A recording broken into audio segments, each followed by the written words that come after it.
ਮੇਰੇ ਵੀਰੋ ਤੇ ਭੈਣੋ, ਅੱਜ ਫੇਰ मैं थोड़े नाल अज गलबात करना चाहुंदा और थोड़े कई सवाल आए ने, उन्होंने जवाब भी मैं देना और मैं जिहड़ियां गल्लां मेरे कुछ दिल दियां ने वो भी थोड़े नाल मैं पहला करना चाहुंदा। पहली गल तो यह है जो साढ़े सारे पंजाबियों के अज मन च ये गल बसी हुई है कि साढ़े वीर साढ़ी भैणां बच्चे अज दिल्ली के बॉर्डर पर बैठे ने। सब उस वास्ते बैठे ने कि जिहड़ी ये सेंटर की सरकार है जिन्हां ने कानून साढ़े खेती दे कीते ने बगैर सानू पुछे और ये जानते हुए कि उन्होंने कोई अधिकार नहीं है करन दा, क्योंकि जिथे ताईं खेतीबाड़ी का साडे कॉन्स्टिट्यूशन दे विच संविधान दे विच है वो स्टेट का सबजैक्ट है, उन्हों का सेंटर का सबजैक्ट नहीं है। शेड्यूल 7 का 2वां हिस्सा दे विच 2 हिस्से ने। पहला हिस्सा दसदा है कि किहड़ियां चीज़ां सेंटर संभालदी है और दूजा हिस्सा दसदा है कि स्टेटां दे कोल की है। और एग्रीकल्चर खेतीबाड़ी स्टेटां का सबजैक्ट है। बगैर सानू पुछे बगैर कानून कुछ बदले फट जाके नवे कानून चक के उत्थे मारे और हालात ये बना देते। अज किसानी थोड़ी उत्थे बैठी है। क्यों? अज तुसीं देखिया किन्ने बजुर्ग उत्थे बैठे ने। वो बजुर्ग अपने वास्ते नहीं बैठे, क्योंकि उन्होंने तो 5 साल है, होर 4 साल ने या 6 साल ने, वो बैठे ने थोड़े वास्ते, बच्चों वास्ते, नवी पीढ़ी वास्ते बैठे ने कि जेड़े ये कानून अगर ये लागू हो जान कि साढ़े पे अगली पीढ़ी का की बनूगा। हुण मैं मिसाल के तौर पर दसदा, MSP मिलती सी हर साल। साड़ी पार्टी जदों तो शुरू हुई है 1966 चो MSP, उदों तो लगातार दिंदे आए ने और किसी ने कदे पुछया ही नहीं कि MSP मिलूगी या नहीं मिलूगी, क्योंकि उन्होंने पता सी कि सानू MSP मिलूगी। और वो जिहड़ी MSP है की चीज़ है कि जिहड़ी तुसी हिम्मत करदे हो, तुसी मेहनत करदे हो, वो एक सरकार एक भाव दसदी है कि असी इस भाव से खरीदांगे। खरीद कौन करता है? Food corporation. फूड कॉरपोरेशन साढ़े अपने भी पंजाब सरकार के भी महकमे ने, उन्होंने राही, लेकिन पैसा सरकार गवर्नमेंट ऑफ इंडिया का है और वो करके फूड कॉरपोरेशन चकदी है। फूड मिनिस्ट्री सेंटर सरकार के कोल सारा कणक झोना वगैरह जाता है और वो फिर पब्लिक डिस्ट्रीब्यूशन सिस्टम जाता है मिनिस्ट्री ऑफ फूड के राही, जेडे लोगों जेडे साढ़े गरीब लोग बैठे ने देश च उत्थे वंड पान। MSP चकता, मंडी सिस्टम चकती, जेड़ा कुछ PDS का सिस्टम पता नहीं इन्होंने कैसे लागू रखना है, क्योंकि अगर FCI नहीं रहेगी, FCI भी चकन वास्ते इन्होंने सब कुछ करता, फिर कौन वंडूगा गरीबों वास्ते। और ये हालात मैं तुहानूं दसना चाहुंदा, जिस दिन बहस चल रही सी विधान सभा दे विच, उस दिन एक MLA साहब ने उत्थे बयान दस्सिया सी कि उस दिन सवेरे अपने हुशियारपुर दे विच जिथे MSP सी मक्की दे विच 1800 रुपए, उस जिहड़ा कोई मंडी दे विच लैके गया सी उहनूं 600 रुपए ते बेचनी पई। ये होएगा साडे नाल अगर ये गल्लां होंदियां ਜਿਹੜੀਆਂ ਚਾਹੁੰਦੇ ने ये साडे किसानी दे नाल करन, तां ही किसानी अज दिखनी है कि अज ਜਿਹੜੇ साढ़े 75% ਤਾਂ साढ़े किसान, किसी को 2 एकड़ है, किसी को 1 किला है, किसी को 1.5 किला है, वो कैसे अपना गुजारा करेंगे अगर तुसी कोई भाव उन्होंने पता भी नहीं कि सानू मिलूगा की। अगर ये होण लग जाए उत्थे और अज जिहड़ा कणक का या झोने का तुहानूं इत्थे मिल रहा है उहदा तुहानूं खुले मार्केट दे विच ये जिहड़े वड्डे कोई आउणगे खरीदण नूं वो तुहानूं देण, फिर थोड़े कोल तुहानूं मिलूगा की? तुहानूं जिन्नी थोड़ी आमदन आ जाए उस तो घट जानी है। तो ये चीज़ां इन्होंने बगैर सोचे और इत्थे जाके लागू कर दी और सारी किसानी अज हिंदुस्तान की उठी हुई है। 80% साढ़े हिंदुस्तान के जिहड़े लोग वसते ने वो पिंडां दे विच वसते ने और अज ये इन्हां नूं तां ही किसानी अज उत्थे बैठी है ठंड दे विच। और जिस तरीके नाल बारिश आई सी, गिल्लियां रजाइयां दे विच गिले उत्थे तरपालां पाईयां ने, तरपाल पानी रोकदा नहीं और उत्थे बेचारे गरीब उत्थे अग सेकते हुए उत्थे बैठे ने सब तुहाडे सामने। और की होया? नतीजा ये निकलिया, आ लो मेरे को अज 76 लोगों की इत्थे खबर आई है कि साडे इस किसानी के अंदोलन दे विच पूरे हो गए हैं। बजुर्ग होने हैं ठंड दे विच इस तरीके नाल जाने। असी अपने वालों हर बंदे नूं जिहड़े मेरे को 76 पहुँचे ने इत्थे, मेरे को कागज़ शायद होर होण पर हाले तक मेरे दफ्तर दे विच 76 पहुँचे ने, ਅਸੀਂ 5-5 ਲੱਖ ਰੁਪਈਆ ਸਾਰੇ ਪਰਿਵਾਰਾਂ ਨੂੰ ਦੇ ਰਹੇ ਹਾਂ ਉਹਨਾਂ ਦੀ ਮਦਦ ਵਾਸਤੇ। ਔਰ ਮੈਂ ਅੱਜ ਐਲਾਨ ਕਰਦਾ ਕਿ ਹਰ ਜਿਹੜਾ ਕਿਸਾਨ ਉੱਥੇ ਸ਼ਹੀਦ ਹੁੰਦਾ ਹੈ ਇਸ ਅੰਦੋਲਨ ਦੇ ਵਿੱਚ, ਉਹਦੇ ਇੱਕ ਬੱਚੇ ਨੂੰ ਅਸੀਂ ਨੌਕਰੀ ਦੇਵਾਂਗੇ, ਸਰਕਾਰ ਦੇਊਗੀ ਆਪਣੀ ਨੌਕਰੀ। ਇਹ ਗੱਲਾਂ ਤਾਂ ਅਸੀਂ ਕਰ ਸਕਦੇ ਹਾਂ, ਲੇਕਿਨ ਮੈਨੂੰ ਹੈਰਾਨੀ ਇਸ ਗੱਲ ਦੀ ਹੈ ਕਿ ਸੈਂਟਰ ਵਾਲੇ ਕੋਈ ਸੋਚਦੇ ਨਹੀਂ। ਆ ਦੇਖੋ ਅੱਜ ਮੈਨੂੰ ਇੱਕ ਸਵਾਲ ਆਇਆ, ਇਹ ਆਇਆ ਹਰਦੇਵ ਸਿੱਧੂ ਤਰਨ ਤਾਰਨ ਤੋਂ, ਕਿ ਇਹ ਪੁੱਛ ਰਹੇ ਨੇ ਕਿ ਇਹਨਾਂ ਦੇ ਵਿੱਚ ਇਹ ਸਰਕਾਰ ਕਦੇ ਸੋਚਦੀ ਨਹੀਂ ਕਿ ਕਰਦੀ ਕੀ ਹੈ, ਅਸੀਂ ਲੋਕ ਰਾਜ ਦੇ ਵਿੱਚ ਰਹਿ ਰਹੇ ਹਾਂ ਜਾਂ ਨਹੀਂ। ਮੈਨੂੰ ਤਾਂ ਇਹ ਤੁਸੀਂ ਉਹਨਾਂ ਨੂੰ ਕਰੋ, ਉਹਨਾਂ ਨੂੰ ਪੁੱਛੋ ਜਦ ਆਉਣਗੇ ਕੋਈ BJP ਵਾਲੇ ਕਿ ਬਈ ਤੁਸੀਂ ਇਹ ਲੋਕ ਰਾਜ ਹੈ ਜਾਂ ਕਿਆ ਹੈ, ਇੱਥੇ ਤੁਸੀਂ ਕੀ ਬਣਾ ਦਿੱਤਾ ਸਾਡੇ ਪੰਜਾਬ ਦਾ। ਮੈਂ ਤੁਹਾਡੇ ਨਾਲ ਹਰਦੇਵ ਜੀ ਬਿਲਕੁਲ ਸਹਿਮਤ ਹੈ ਕਿ ਜੋ ਇਹਨਾਂ ਨੇ ਇਹ ਕਰ ਰਹੇ ਨੇ ਇਹ ਬਿਲਕੁਲ ਕਾਨੂੰਨ ਇਨਸਾਨੀਅਤ ਦੇ ਉਲਟ ਨੇ, ਔਰ ਇਹ ਨਹੀਂ ਇਹ ਸਮਝਦੇ, ਕਿਉਂਕਿ ਉਹਨਾਂ ਦੇ ਵਿੱਚੋਂ ਤਾਂ ਬੜੇ ਘੱਟ ਲੋਕ ਨੇ ਜੋ ਕਿਸਾਨੀ ਕਰਦੇ ਨੇ। ਉਹ ਤਾਂ ਵੇਚਣ ਵਾਲੇ ਨੇ, ਖਰੀਦਣ ਵਾਲੇ ਨਹੀਂ, ਜਾਂ ਪੈਦਾ ਕਰਨ ਵਾਲੇ ਨਹੀਂ, ਉਹ ਤਾਂ ਖਰੀਦ ਕੇ ਵੇਚ ਦਿੰਦੇ ਨੇ ਅੱਗੇ। ਤੋ ਇਹ ਚੀਜ਼ਾਂ ਇਹ ਸਵਾਲ ਉਹਨਾਂ ਨੂੰ ਆਪਾਂ ਨੂੰ ਕਰਨਾ ਪਊ। ਦੂਸਰਾ ਮੈਨੂੰ ਇੱਕ ਸਵਾਲ ਆਇਆ, 64 ਸਾਡੇ ਪਟਿਆਲੇ ਦੇ ਕੋਲ ਹੈ, ਪੰਚਾਇਤ ਮੈਂਬਰ ਹੈ, ਕਿ ਇੱਥੇ ਜਿਹੜਾ ਦੁੱਧ ਵਿਕ ਰਿਹਾ ਉਹਦੇ ਵਿੱਚ ਬਹੁਤ ਮਿਲਾਵਟ ਹੋ ਰਹੀ ਹੈ। ਮੈਂ ਅੱਜ ਉਹਨਾਂ ਨੂੰ ਕਹਿ ਦਿੱਤਾ ਮਹਿਕਮੇ ਨੂੰ ਇੱਕਦਮ ਆਪਾਂ ਨੂੰ ਚਾਲੂ ਕਰਨੇ ਪਏਗਾ ਪ੍ਰੋਗਰਾਮ ਦੁਬਾਰਾ ਚੈਕਿੰਗ ਦਾ। ਔਰ ਜਿੱਥੇ ਮੈਨੂੰ ਪਤਾ ਲੱਗਿਆ ਕਿ ਕੋਈ ਇਹੋ ਜਿਹੀ ਗੱਲ ਕਰ ਰਿਹਾ ਔਰ ਬਨੌਟੀ ਦੁੱਧ ਵੇਚ ਰਿਹਾ ਲੋਕਾਂ ਨੂੰ, ਵਿੱਚ ਕੁਝ ਪਾ ਕੇ ਕਦੇ ਯੂਰੀਆ ਪਾ ਦਿੰਦੇ ਨੇ ਵਿੱਚ, ਕਦੇ ਕੁਝ ਹੋਰ ਪਾ ਦਿੰਦੇ ਨੇ, ਸਖਤ ਕਦਮ ਅਸੀਂ ਚੱਕਾਂਗੇ। ਇਹ ਮੈਂ ਤੁਹਾਨੂੰ ਗਾਰੰਟੀ ਕਰਦਾ।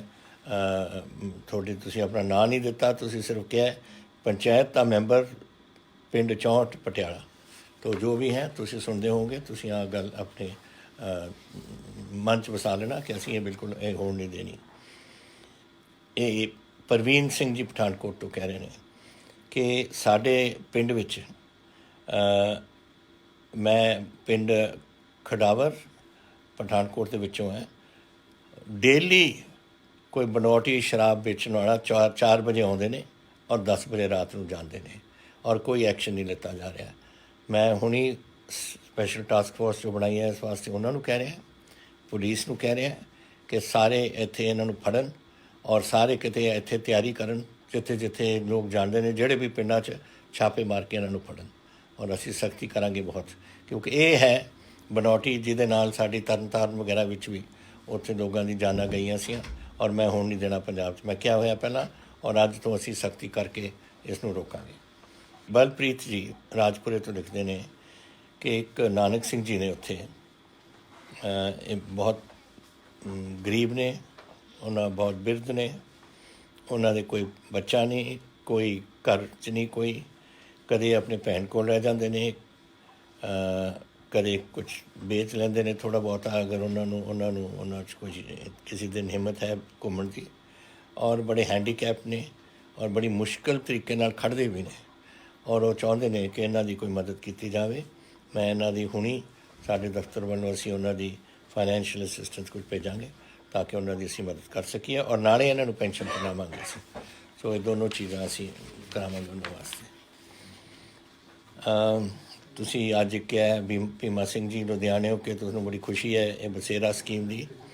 ਮੈਂ ਆਸ ਕਰਦਾ ਕਿ ਬਹੁਤ ਜਲਦੀ ਹੀ ਇਸ ਨੂੰ ਲਾਗੂ ਕੀਤਾ ਜਾਊਗਾ, ਔਰ ਅਗਰ ਕੋਈ ਢਿੱਲ ਹੋਈ ਸਾਡੇ ਵੱਲੋਂ, ਸਰਕਾਰ ਵੱਲੋਂ, ਤੁਸੀਂ ਮੈਨੂੰ ਜ਼ਰੂਰ ਇਹ ਦੁਬਾਰਾ ਲਿਖ ਕੇ ਦੱਸਣਾ। ਅਸੀਂ ਇਹਨੂੰ ਬਿਲਕੁਲ ਸਿਰੇ ਚੜ੍ਹਾ ਕੇ ਰੱਖਾਂਗੇ, ਔਰ ਉਹ ਬੜੀ ਜਲਦੀ। ਮੈਂ ਤਾਂ ਬਹੁਤ ਦੇਰ ਦੀ ਚਾਹੁੰਦਾ ਸੀ ਸਕੀਮ ਅਸੀਂ ਕਰੀਏ ਕਿ ਜਿਹੜੇ ਗਰੀਬ ਸਾਡੇ ਇੱਥੇ ਸਲਮ ਨੇ ਆਪਣੇ ਸ਼ਹਿਰਾਂ ਦੇ ਵਿੱਚ ਜਾਂ ਹੋਰ ਜਿੱਥੇ ਉਹਨਾਂ ਦੀ ਜਿੱਥੇ ਵਸਦੇ ਨੇ ਲੋਕ, ਉਹ ਜ਼ਮੀਨ ਉਹਨਾਂ ਦੀ ਨਾਮ ਕੀਤੀ ਜਾਵੇ। ਔਰ ਅਸੀਂ ਇਹ ਪ੍ਰੋਜੈਕਟ ਹੁਣ ਕਰ ਦਿੱਤਾ ਹੈ, ਔਰ ਇਹ ਤੁਹਾਡੀ ਜਿੱਥੇ ਤੁਹਾਡੇ ਆਪਣੇ ਗਰੀਬ ਵਸ ਰਹੇ ਨੇ ਸਲਮਸ ਦੇ ਵਿੱਚ, ਉਹ ਜ਼ਮੀਨ ਉਹਨਾਂ ਨੂੰ ਹੁਣ ਮਿਲ ਜਾਣੀ ਹੈ।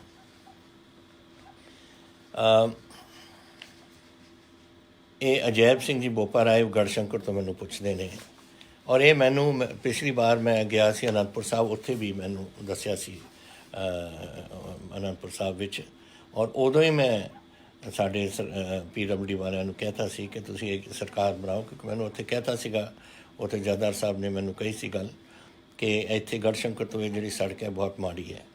ਔਰ ਮੈਂ ਪਤਾ ਨਹੀਂ ਤੁਸੀਂ ਇਹ ਕਿਉਂ ਲਿਖਿਆ, ਕਿਉਂਕਿ ਜੋ ਮੈਨੂੰ ਰਿਪੋਰਟ ਹੁਣ ਆਈ ਹੈ ਕਿ ਇਹ ਰੋਪੜ ਤੋਂ ਲੈ ਕੇ ਇਹ 10 ਮੀਟਰ ਦੀ ਸੜਕ ਚੌੜੀ ਹੈ ਔਰ 16.77 ਕਿਲੋਮੀਟਰ ਲੰਬੀ ਹੈ। ਇਹਦੇ ਵਿੱਚੋਂ 15.67 ਤੁਹਾਡੇ ਕਿਲੋਮੀਟਰ ਕੰਪਲੀਟ ਹੋ ਗਏ, 1 ਕਿਲੋਮੀਟਰ ਬਚਦਾ ਹੈ ਔਰ ਉਹ ਹੋਲੇ ਮਹੱਲੇ ਤੋਂ ਪਹਿਲਾਂ ਇਹਦੀ ਮੁਰੰਮਤ ਕੰਪਲੀਟ ਹੋ ਜਾਣੀ ਹੈ।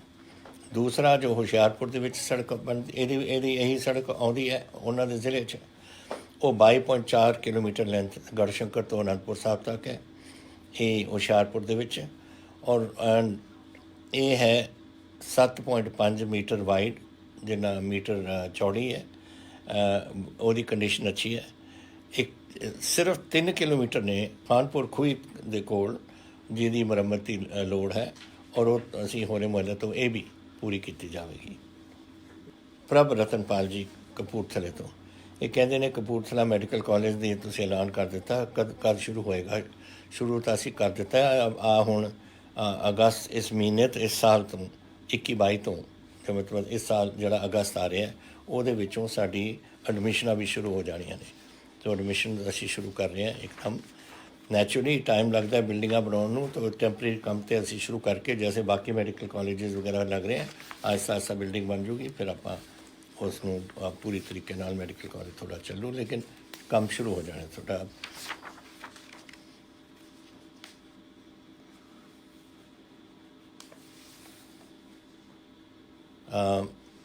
ये पूछ रहे हैं मनदीप सिंह जी फतेहगढ़ साहब तो, कह रहे हैं कि साधूगढ़ एनिमल जी पशुओं की मंडी है फतेहगढ़ साहब के बिल्कुल टुटी पई है।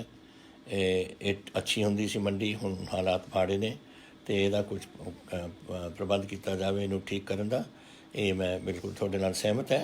एंड मार्च 21 इस मार्च 2021 जिहड़ा है ਉਹਦੇ ਵਿੱਚ ਤੋਂ ਪਹਿਲਾਂ ਅਸੀਂ ਕਰ ਦਾਂਗੇ ਮੇਰਾ ਮਤਲਬ ਕੁਝ ਅਗਲੇ ਮਹੀਨਿਆਂ 'ਚ। ਹਰੀ ਸਰਨ ਜੀ ਅੰਮ੍ਰਿਤਸਰ ਤੋਂ ਪੁੱਛਦੇ ਨੇ ਕਿ ਅੰਮ੍ਰਿਤਸਰ ਦੇ ਜੋੜਾ ਦਾ ਜਿਹੜਾ ਫਾਟਕ ਹੈ, ਬਹੁਤ ਟ੍ਰੈਫਿਕ ਜੈਮ ਹੁੰਦੇ ਨੇ ਇਹਦੇ ਏਰੀਆ 'ਚ, ਕੀ ਕੀਤਾ ਜਾਊਗਾ? ਅਸੀਂ ਇਸ ਨੂੰ ਓਵਰ ਬ੍ਰਿਜ ਬਣਾਉਣ ਦੀ ਇਹਦੀ ਜ਼ਰੂਰਤ ਸੀ। ਹੁਣ ਇਹ ਇੰਟਾਇਰ ਜਿਹੜਾ ਇਹਦਾ ਆਪਾਂ ਨੂੰ ਪੈਸਾ ਇਹਦੇ ਵਾਸਤੇ ਚਾਹੀਦਾ ਉਹ ਸੀ 25 ਕਰੋੜ। ਐਂਡ ਇਹ ਇੰਪਰੂਵਮੈਂਟ ਟਰਸਟ ਨੇ ਰੇਲਵੇ ਮਹਿਕਮੇ ਦੇ ਵਿੱਚ ਜਮ੍ਹਾਂ ਕਰਾ ਦਿੱਤਾ। ਐਂਡ ਰੇਲਵੇ ਵਾਲੇ ਨੇ ਟੈਂਡਰ ਵੀ ਇਹਦੇ ਮਿਲਾ ਲਿੱਤੇ ਨੇ, ਅਤੇ ਮੈਂ ਸਮਝਦਾ ਕਿ ਜਲਦੀ ਉਹ ਕੰਮ ਇਹਦੇ 'ਤੇ ਸ਼ੁਰੂ ਹੋ ਜਾਊ।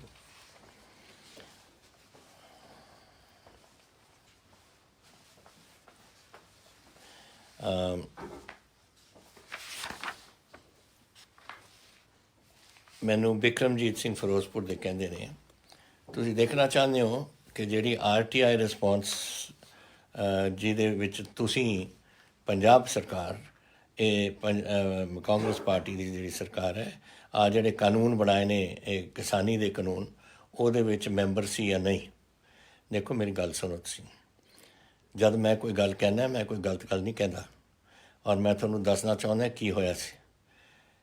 ਪ੍ਰਾਈਮ ਮਿਨਿਸਟਰ ਨੇ ਇੱਕ ਚੀਫ ਮਿਨਿਸਟਰ ਦੀ ਕਮੇਟੀ ਬਣਾਈ, ਉਹਨਾਂ ਦਾ ਇੱਕ ਚੀਫ ਮਿਨਿਸਟਰ ਬਣਾ ਦਿੱਤਾ ਚੇਅਰਮੈਨ, ਔਰ ਸਾਰੇ ਸਟੇਟਾਂ ਨੂੰ ਜਿਹੜੇ ਬਣਾਉਣਾ ਚਾਹੁੰਦੇ ਬੁਲਾਏ, ਪੰਜਾਬ ਨੂੰ ਨਹੀਂ ਉਹਨਾਂ ਨੇ ਪਾਇਆ ਵਿੱਚ। ਉੱਥੇ ਉਹਨਾਂ ਦੀ ਪਹਿਲੀ ਮੀਟਿੰਗ ਹੋਈ, ਔਰ ਪਹਿਲੀ ਮੀਟਿੰਗ ਦੇ ਵਿੱਚ ਉੱਥੇ ਪੰਜਾਬ ਨਹੀਂ ਸੀ ਜਦੋਂ ਉਹਨਾਂ ਨੇ ਪੋਲੀਟੀਕਲ ਫੈਸਲਾ ਕਰ ਲਿਆ। ਫਿਰ ਮੈਂ ਉਹਨਾਂ ਨੂੰ ਚਿੱਠੀ ਲਿਖੀ ਕਿ ਅਸੀਂ 40% ਅੰਨ ਦਾ ਭੰਡਾਰ ਭਰਦੇ ਹਾਂ ਪੰਜਾਬ ਵਾਲੇ, ਔਰ ਤੁਸੀਂ ਸਾਨੂੰ ਇਹਦਾ ਮੈਂਬਰ ਕਿਉਂ ਨਹੀਂ ਬਣਾਇਆ? ਫਿਰ ਉਹਨਾਂ ਨੇ ਚਿੱਠੀ ਸਾਨੂੰ ਭੇਜ ਕੇ ਇੱਕ ਮੈਂਬਰ ਸਾਡਾ ਬਣਵਾਇਆ, ਪੰਜਾਬ ਗਵਰਨਮੈਂਟ ਦਾ ਬਣਾਇਆ। ਔਰ ਇੱਕ ਮੀਟਿੰਗ ਹੋਰ ਹੋਈ, ਉਹਦੇ 'ਚ ਅਸੀਂ ਸਾਡੇ minister finance minister Manpreet Badal ji ਨੂੰ ਭੇਜਿਆ, ਕਿਉਂਕਿ ਉੱਥੇ ਕੋਈ ਫਾਈਨੈਂਸ਼ੀਅਲ ਇਸ਼ੂ ਸੀ, ਉਹਦੇ ਵਿੱਚ ਕੋਈ ਪੋਲਿਸੀ ਇਸ਼ੂ ਨਹੀਂ ਸੀ, ਸਿਰਫ ਫਾਈਨੈਂਸ਼ੀਅਲ ਇਸ਼ੂ ਸੀ। ਔਰ ਉਹਨਾਂ ਨੇ ਜੋ ਉੱਥੇ ਜਵਾਬ ਦੇਣੇ ਸੀ ਉਹਨਾਂ ਨੇ ਦੇ ਦਿੱਤੇ। ਆਹ ਸੀ ਅਸਲੀਅਤ। ਹੁਣ ਇਹ ਕਿਸੇ ਨੇ RTI ਦਾ ਇਹ ਵਿੱਚ ਪਾਇਆ ਸੀ, ਔਰ RTI ਦਾ ਜਵਾਬ ਆ ਗਿਆ ਜਿਹੜਾ ਮੈਂ ਅਖਬਾਰ 'ਚ ਕੱਲ੍ਹ ਦੇ ਦਿੱਤਾ। ਮੈਂ ਟੈਲੀਵਿਜ਼ਨ 'ਤੇ ਵੀ ਬੋਲਿਆ, ਸਭ ਕੁਝ ਦੇ ਕੇ ਬਿਲਕੁਲ ਝੂਠ ਬੋਲਦੇ ਨੇ ਇਹ ਜਿਹੜੇ ਵਿਰੋਧੀ ਸਾਡੇ ਪਾਰਟੀਆਂ ਨੇ, ਚਾਹੇ ਅਕਾਲੀ ਦਲ ਹੈ, ਚਾਹੇ ਇਹ ਆਮ ਆਦਮੀ ਪਾਰਟੀ ਹੈ, ਬਿਲਕੁਲ ਝੂਠੇ ਨੇ। ਉਹਨਾਂ ਨੂੰ ਪਤਾ ਨਹੀਂ ਕਿ ਅਸਲੀਅਤ ਕੀ ਹੈ। ਅਸਲੀਅਤ ਇਹ ਹੈ ਜੋ ਮੈਂ ਦੱਸ ਰਿਹਾ, ਔਰ ਤੁਹਾਨੂੰ ਹੋਰ ਪਤਾ ਕਰਨਾ ਤੁਸੀਂ RTI ਨੂੰ ਤੁਸੀਂ ਲਿਖ ਦਿਓ, ਤੁਸੀਂ ਮੰਗ ਲਓ, ਉਹ ਤੁਹਾਨੂੰ ਕਾਪੀ ਭੇਜ ਦੇਣਗੇ ਉਸ 'ਤੇ।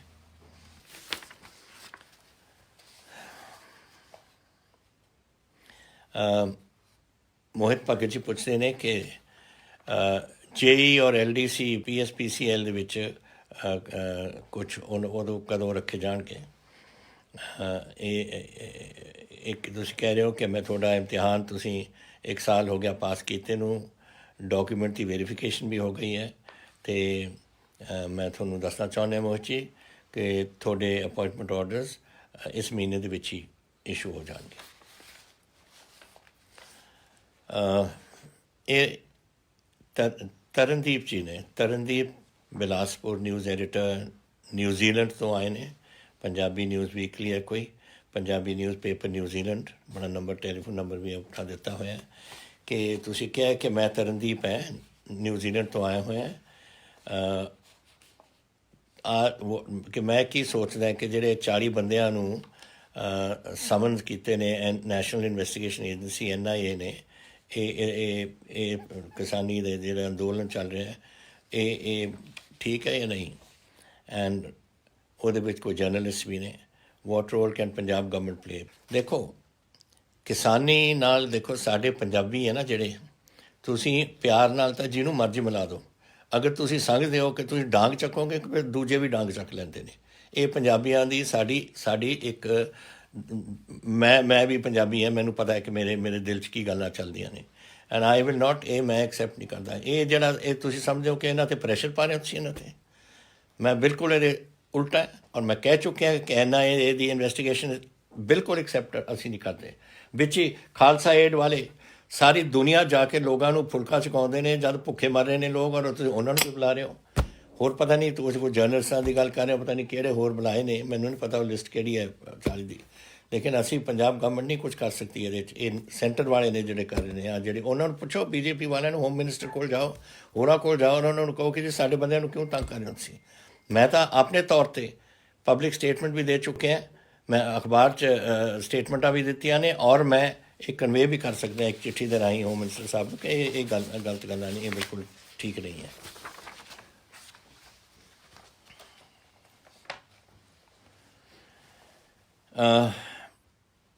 ਨੰਬਰਦਾਰ ਪਰਮਿੰਦਰ ਬਰਾੜ ਜੀ ਮਲੋਟ ਤੋਂ, ਤੁਸੀਂ ਪੁੱਛਿਆ ਮੈਨੂੰ ਕਿ ਤੁਹਾਡੀ ਮਲੋਟ ਦੀ ਸੜਕ ਮਲੋਟ ਮੁਕਤਸਰ ਬੜੀ ਖਰਾਬ ਹੈ, ਇਹਦਾ ਕੀ ਕੀਤਾ ਜਾਵੇ।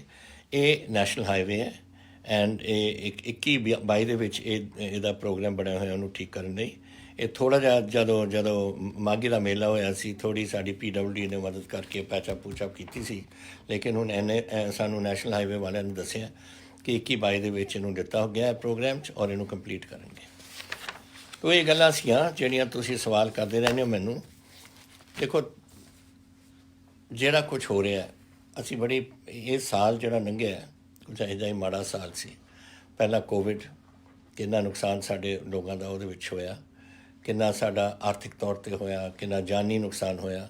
ਲੇਕਿਨ ਮਾਰਚ ਤੋਂ ਲੈ ਕੇ ਉਹ ਚੱਲਿਆ ਪਹਿਲਾਂ, ਫਿਰ ਹੁਣ ਉਸ ਤੋਂ ਬਾਅਦ ਇੰਡਸਟਰੀ ਸਾਡੀ ਔਖੀ ਤਰੀਕੇ ਨਾਲ ਉੱਠਣ ਲੱਗੀ, ਔਰ ਫਿਰ ਹੁਣ ਆ ਕੇ ਇਹਨਾਂ ਨੇ ਜਾ ਕੇ ਸਾਡੇ 'ਤੇ ਕਿਸਾਨੀ ਦੇ ਨਾਲ ਇਹ ਸ਼ੁਰੂ ਕਰਾਤਾ, ਉਹਨਾਂ ਦਾ ਨੁਕਸਾਨ ਕਰਾਤਾ। ਕਦੇ ਸੋਚਦੇ ਵੀ ਨੇ, ਮੈਨੂੰ ਕਦੇ ਸਮਝ ਨਹੀਂ ਆਉਂਦੀ ਕਿ ਇਹ ਲੋਕ ਕਦੇ ਇਹ ਵੀ ਸੋਚਦੇ ਨੇ ਕਿ ਗਰੀਬ ਲੋਕ ਨੇ, ਛੋਟੀ ਜ਼ਮੀਨਾਂ ਨੇ, ਮਸਾਂ ਆਪਣਾ ਗੁਜ਼ਾਰਾ ਕਰਦੇ ਨੇ, ਔਰ ਫਿਰ ਜਾ ਕੇ ਤੁਸੀਂ ਉਹਨਾਂ ਦੇ ਠੱਪਦੇ। ਔਰ ਦੂਸਰਾ ਮੈਂ ਪੁੱਛਣਾ ਚਾਹੁੰਦਾ ਇਹਨਾਂ ਨੂੰ, ਸੰਵਿਧਾਨ ਹੈ ਇਸ ਦੇਸ਼ 'ਚ ਜਾਂ ਨਹੀਂ? ਅਗਰ ਸੰਵਿਧਾਨ ਹੈ ਇਸ ਦੇਸ਼ ਦੇ ਵਿੱਚ, ਤਾਂ ਫਿਰ ਸ਼ਡਿਊਲ 7 ਦੇ ਸੈਕੰਡ ਪਾਰਟ ਦੇ ਵਿੱਚ, ਪਾਰਟ 2 ਦੇ ਵਿੱਚ ਐਗਰੀਕਲਚਰ ਮੇਰਾ ਸਬਜੈਕਟ ਸੀ, ਪੰਜਾਬ ਦਾ ਸਬਜੈਕਟ ਸੀ, ਹਿਮਾਚਲ ਦਾ ਸਬਜੈਕਟ ਹੈ, ਹਰਿਆਣੇ ਦਾ ਸਬਜੈਕਟ ਹੈ, ਦਿੱਲੀ ਦਾ ਸਬਜੈਕਟ ਨਹੀਂ ਹੈ ਪਾਰਲੀਮੈਂਟ ਦਾ। ਕਿਉਂ ਤੁਸੀਂ ਇਹ ਚੇਂਜ ਕੀਤਾ ਵਿਦਆਊਟ ਐਨੀ ਕਿਸੇ ਨੋਟਿਸ ਕਰਨੇ ਜਾਂ ਪਾਰਲੀਮੈਂਟ ਦੇ ਵਿੱਚ ਡਿਸਕਸ਼ਨ ਕੀਤੀ? ਲੋਕ ਸਭਾ ਦੇ ਵਿੱਚ ਪਾਸ ਕਰਤਾ ਕਿਉਂਕਿ ਉਹਨਾਂ ਦੇ ਕੋਲ ਬਹੁਤ ਮੈਂਬਰ ਨੇ। ਰਾਜ ਸਭਾ ਜਿੱਥੇ ਉਹਨਾਂ ਦੇ ਉਹ ਸਮਝਦੇ ਸੀ ਕਿ ਕੋਈ ਗੜਬੜ ਹੋ ਜਾਏ, ਉੱਥੇ ਪਾਸ ਹੀ ਨਹੀਂ ਕੀਤਾ, ਉੱਥੇ ਬਸ ਉਹੀ ਰੌਲਾ ਪਾ ਕੇ ਪਾ ਕੇ ਪਾਸ ਕਰਤਾ। ਇਹ ਤਰੀਕੇ ਨਹੀਂ ਹੁੰਦੇ ਇਸ ਕੰਮ ਕਰਨ ਦੇ। ਇਹਦੇ ਨਾਲ ਨੁਕਸਾਨ ਸਾਡਾ ਦੇਸ਼ 'ਚ ਹੋ ਰਿਹਾ। ਹੁਣ ਅੱਜ ਜਿਹੜਾ ਸਾਰੀ ਕਿਸਾਨੀ ਅੰਦੋਲਨ ਦੇ ਕਰ ਰਹੀ ਹੈ, ਚਾਹੇ ਤੁਸੀਂ ਕਹਿ ਰਹੇ ਹੋ ਕਿ ਸਿਰਫ ਪੰਜਾਬੀ ਕਰ ਰਹੇ ਨੇ, ਪੰਜਾਬੀ ਕਿਤੇ ਕਰ ਰਹੇ ਨੇ, ਹਰਿਆਣਵੀ ਬੈਠੇ ਨੇ, ਸਾਡੇ ਉੱਤਰਾਖੰਡ ਦੇ ਬੈਠੇ ਨੇ, ਅਤੇ ਦਿੱਲੀ ਦੇ ਕਿਸਾਨ ਬੈਠੇ ਨੇ ਜਿਹੜੇ ਦਿੱਲੀ ਦੇ ਵਿੱਚ ਪਿੰਡ ਨੇ। ਔਰ ਇੱਧਰਲੇ ਪਾਸੇ ਤੁਸੀਂ ਕੋਈ ਵੀ ਇੱਧਰਲੇ ਪਾਸਿਆਂ ਦੇ ਦੇਖ ਲਓ, ਲੋਕ ਕਿਤੋਂ ਨਾ ਕਿਤੋਂ ਆਏ ਹੋਣੇ ਆ। ਹੁਣ ਮੈਂ ਨਹੀਂ ਕਹਿ ਸਕਦਾ ਕਿ ਹੁਣ ਕੇਰਲਾ ਅਤੇ ਕਿਤੇ ਤਾਮਿਲਨਾਡੂ ਦੇ ਵਿੱਚ ਸਾਰੀ ਕਿਸਾਨੀ ਉੱਠ ਕੇ ਤੁਰ ਪਿਓ, ਕਿਸੇ ਆ ਸਕਦੇ ਨੇ ਇੰਨੇ ਹਜ਼ਾਰਾਂ ਮੀਲ ਤੋਂ, ਲੇਕਿਨ ਉਹਨਾਂ ਦੇ ਨੁਮਾਇੰਦੇ ਆਏ ਨੇ, ਔਰ ਨੁਮਾਇੰਦੇ ਉੱਥੇ ਬੈਠੇ ਨੇ। ਸਾਡੇ ਪੰਜਾਬ ਦੇ ਤਕਰੀਬਨ 80,000 ਉੱਥੇ ਕਿਸਾਨ ਬੈਠੇ ਨੇ, ਹਰਿਆਣੇ ਦੇ ਵੀ ਇੰਨੇ ਹੀ ਹੋਣੇ ਆ, ਰਾਜਸਥਾਨ ਦੇ ਵੀ ਇੰਨੇ ਹੋਣੇ ਆ, ਵੈਸਟ ਯੂਪੀ ਦੇ ਵੀ ਇੰਨੇ ਹੋਣੇ ਆ, ਸਾਰੇ ਕਿਤੋਂ ਆਏ ਨੇ। ਤਾਂ ਇਹ ਤਾਂ ਇੱਕ ਅੰਦੋਲਨ ਪੰਜਾਬੀਆਂ ਦਾ ਨਹੀਂ, ਇਹ ਸਾਰੇ ਕਿਸਾਨੀ ਦਾ ਅੰਦੋਲਨ ਹੈ। ਔਰ ਮੇਰਾ ਖਿਆਲ ਸਾਰਿਆਂ ਨੂੰ ਸਮਝਣਾ ਚਾਹੀਦਾ ਹੈ ਕਿ ਉਹਨਾਂ ਨੂੰ ਦੁੱਖ ਕੀ ਹੈ, ਔਰ ਸਮਝਣਾ ਚਾਹੀਦਾ ਕਿ ਅਰਬ 11ਵੀਂ ਵਾਰ ਇਹਨਾਂ ਦੀ ਹੁਣ ਅੱਜ ਮੀਟਿੰਗ ਹੋਈ ਹੈ, ਪਤਾ ਨਹੀਂ 12ਵੀਂ ਵਾਰ ਹੈ ਅੱਜ। ਕਿੰਨਾ ਤੁਸੀਂ ਹੋਰ ਰੱਖੋਗੇ ਇਸ ਨੂੰ? ਤੁਸੀਂ ਸਮਝ ਲਓ ਇੱਕ ਕੀ ਇਹਦੇ 'ਚ ਕੋਈ ਦੱਸੋ ਮੈਨੂੰ, ਕੋਈ ਨੁਕਸ ਹੋ ਸਕਦਾ ਹੈ ਅਗਰ ਤੁਸੀਂ ਇਹ ਜਿਹੜੇ ਕਿੰਨੀ ਵਾਰ ਕੌਨਸਟੀਟਿਊਸ਼ਨ ਬਦਲੇ ਸੰਵਿਧਾਨ ਦੀ ਜਦ ਤੋਂ 1950 ਦੇ ਵਿੱਚ ਅਡਾਪਟ ਹੋਇਆ? ਮੇਰਾ ਖਿਆਲ 130 ਜਾਂ 140 ਵਾਰ ਇਸ ਸੰਵਿਧਾਨ ਨੂੰ ਬਦਲਿਆ ਗਿਆ। ਉਹ ਜਿਹੜੇ ਐਕਟ ਸੀ ਉਹਦੇ ਵਿੱਚ ਉਹਦੇ ਜੋ ਕਾਨੂੰਨ ਬਦਲਿਆ, ਇੱਕ ਵਾਰ ਹੋਰ ਨਹੀਂ ਬਦਲ ਸਕਦੇ ਤੁਸੀਂ। ਬਦਲ ਕੇ ਠੀਕ ਹੈ, ਕਿਸਾਨ ਨਹੀਂ ਚਾਹੁੰਦੇ, ਅਸੀਂ ਬਦਲ ਰਹੇ ਹਾਂ, ਫਿਰ ਅਸੀਂ ਕਿਸਾਨਾਂ ਨਾਲ ਬਹਿ ਕੇ ਕਮੇਟੀ ਬਿਠਾ ਕੇ ਇੱਕ ਨਵਾਂ ਅਸੀਂ ਘੜਾਂਗੇ ਔਰ ਫਿਰ ਅਸੀਂ ਪਾਰਲੀਮੈਂਟ ਦੇ ਵਿੱਚ ਲਿਆਵਾਂਗੇ। ਇਹੋ ਜਿਹੀ ਗੱਲ ਕਰ ਲਓ। ਲੇਕਿਨ ਅੜਪਨ ਕਿ ਮੈਂ ਤਾਂ ਕਰਨਾ ਹੈ, ਮੈਂ ਤਾਂ ਗੱਲ ਹੀ ਨਹੀਂ ਕਰਨੀ, ਇਹ ਕਿਆ ਮਤਲਬ ਹੋਇਆ? ਫਿਰ ਆਪਾਂ ਲੋਕ ਰਾਜ ਹੈ ਜਾਂ ਨਹੀਂ ਹੈ? ਇਹ ਸਮਝਣ ਵਾਲੀ ਗੱਲਾਂ ਨੇ। ਔਰ ਮੈਂ ਤੁਹਾਡੇ ਨਾਲ ਬਿਲਕੁਲ ਮੈਂ ਮੇਰੀ ਹਮਦਰਦੀ, ਮੇਰੇ ਪਾਰਟੀ ਦੀ ਹਮਦਰਦੀ 101% ਪੰਜਾਬ ਦੀ ਕਿਸਾਨੀ ਦੇ ਨਾਲ ਹੈ। ਅਸੀਂ ਖੜ੍ਹੇ ਹਾਂ ਤੁਹਾਡੇ ਨਾਲ, ਔਰ ਜੋ ਸਾਡੇ ਵਾਸੀ ਗੱਲ ਹੈ ਅਸੀਂ ਤੁਹਾਡੇ ਵਾਸਤੇ ਕਰਦੇ ਰਹਾਂਗੇ। ਬਹੁਤ ਧੰਨਵਾਦ। ਜੈ ਹਿੰਦ। ਵਾਹਿਗੁਰੂ ਜੀ ਕਾ ਖਾਲਸਾ, ਵਾਹਿਗੁਰੂ ਜੀ ਕੀ ਫਤਿਹ।